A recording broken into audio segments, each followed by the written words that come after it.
této části se společně podíváme na to, kde vlastně ty kryptoměny obchodovat. Vy jako začínající obchodník můžete obchodovat kryptoměny buď přes kryptoměnové burzy, nebo přes tradingového brokera. My se postupně podíváme na obě kategorie a poté si uděláme srovnání obou z nich, abyste viděli, co je pro vás vhodné a mohli se podle toho rozhodnout. Pojďme nejdříve tedy na kryptoměnové burzy.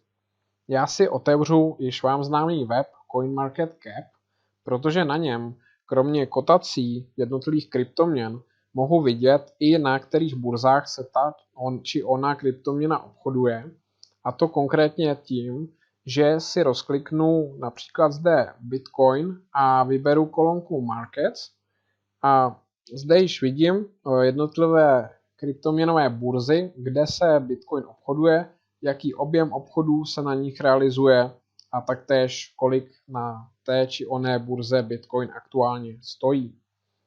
Vidíte, že zde dominuje burza Binance, ale my se podíváme ještě na další informaci, aby jsme si to mohli vyhodnotit v kontextu, a to, jaký je objem obchodů na jednotlivých burzách za posledních 24 hodin. Dostaneme pořadí burz. Těch burz je velké množství.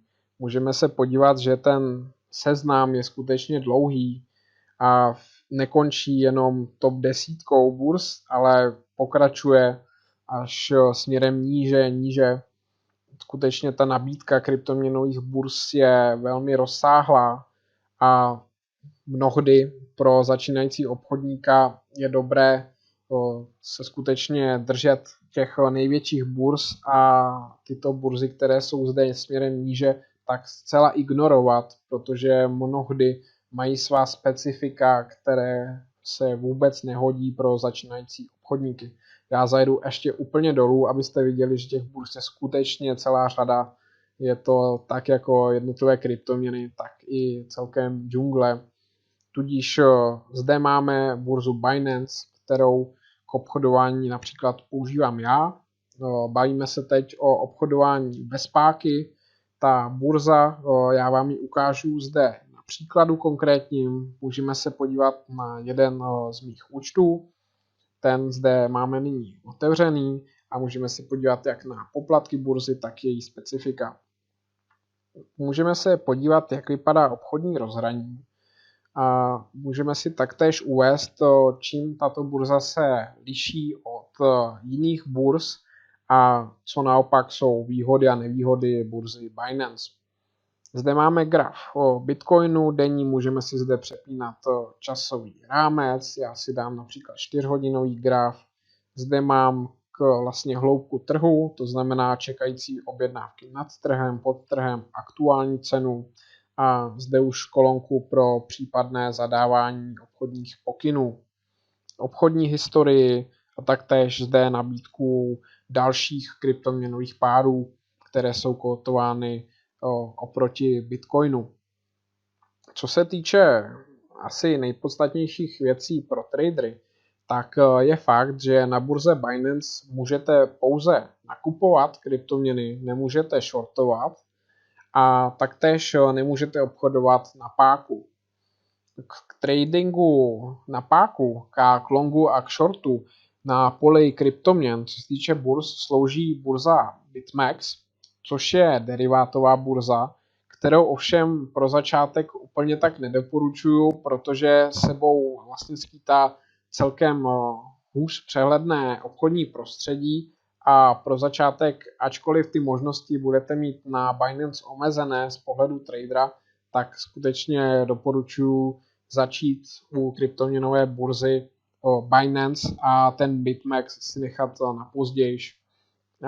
Podíváme se společně ještě na poplatky, to je zde pod kolonkou Fees.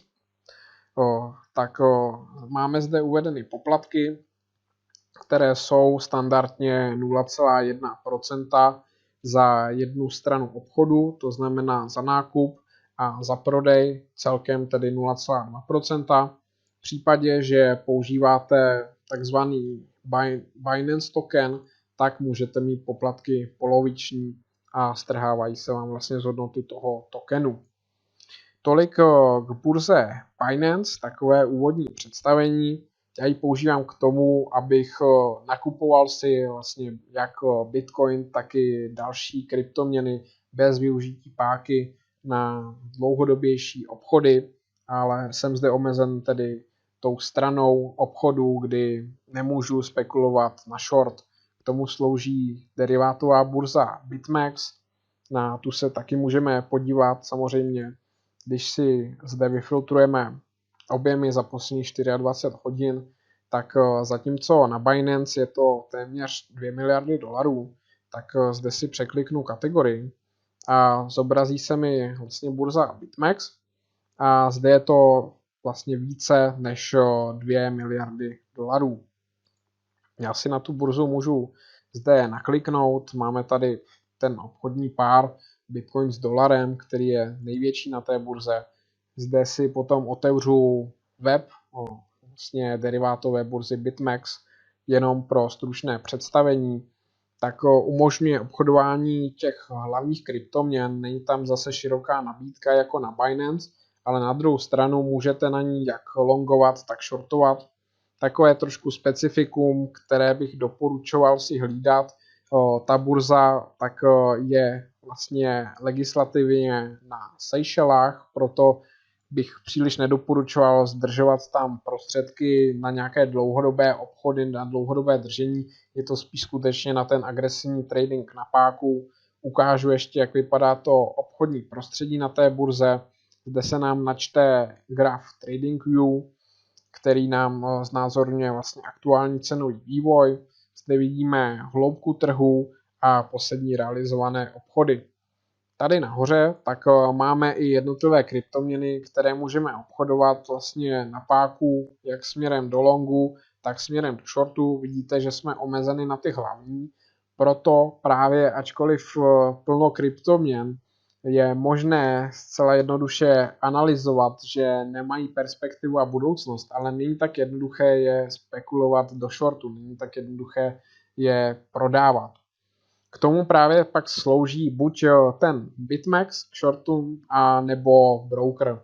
Jsou tyhle ty dvě možnosti a nyní jsme si tedy představili jako běžnou burzu pro dlouhodobé obchody a taky tou derivátovou burzu BitMEX. Je to takové základní shrnutí, jenom představení těch možností, které vy máte.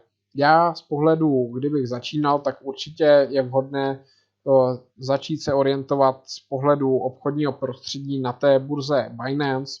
Můžeme si zde například ještě ukázat, kdybych chtěl zobchodovat Ethereum, kdybych si chtěl nakoupit Ethereum za Bitcoiny, tak zde zadám ticker ETH, vyberu si tady ETH.BTC a tady už vidím graf, cenu aktuální na trhu. Jestliže chci nakoupit, tak zde si zvolím množství Ethereum. Takže například, kdybych chtěl koupit jedno Ethereum za aktuální cenu, tak si zde zvolím buď cenu nad trhem, nebo zde myší vyberu tu cenu a jednoduše kliknu na buy.